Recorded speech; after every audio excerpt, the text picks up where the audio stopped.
Sziasztok! Megint üdvözöllek titeket újra a csatornámon, és ebben a videómban nem tudom, hogy miről fogok beszélni, én random vlogot csinálok, de mielőtt még jönne a videó, jöjjön az intro.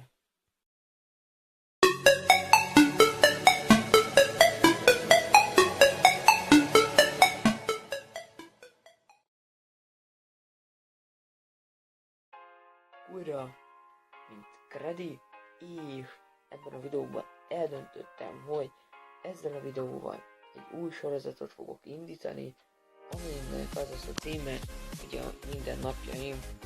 Hát akkor szerintem az is lesz az első rész. A mindennapjaim hogy történnek, ugye, bocsánat.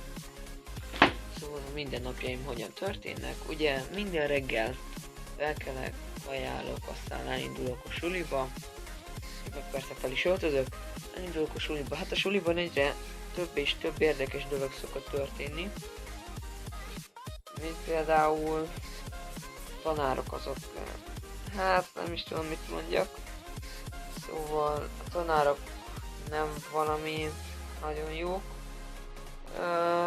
tudjátok, nem tudjátok, hanem most mondom, hogy én most 8. osztályos vagyok, és én 8. osztályos vagyok, és most jön el a felvételi időszak, és ugye megyek nyílt napokra, meg minden, aztán és aztán pedig ez úgy van, hogy elmegyek a nyílt napra, megnézem, aztán pedig lecsesznek másnap visszamegyek a suliba, aztán lecsesznek, hogy miért nem voltam.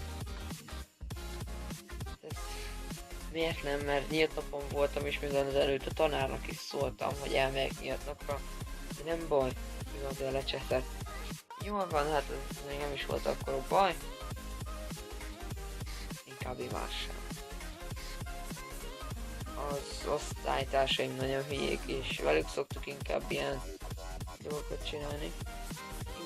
Inkább velük szoktuk ilyen hülye dolgokat csinálni, mint például ma az volt, hogy tudjátok, hogy kézzel ketté töltem egy almát, és azzal viccelődtünk, hogy a folyosó egyik végéről a folyosó felére mondtam a Mada gameplayekből, Madának, hogy figyelj, jön az alma, eldobtam, és tudjátok, így normálisan beállt, és a két kezek között elcsúszott, vagy nem tudom, hogy mondjam, két kezek között elment, és fejbe találta és összeesett. Igen.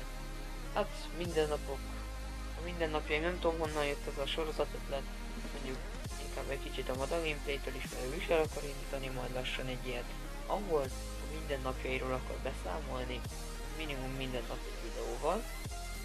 Szóval így egy kicsit copy idején is elkezdem, lehet, hogy ez az egyetlen egy rész, nem tudom még, és amúgy meg nagyon köszönöm, hogy megnéztétek ezt a videót, hogy meghallgattatok, esélytapatok nekem. Tetszik az, amit csinálok, iratkozz fel, lájkolj és kommentelj. Mangó, sziasztok!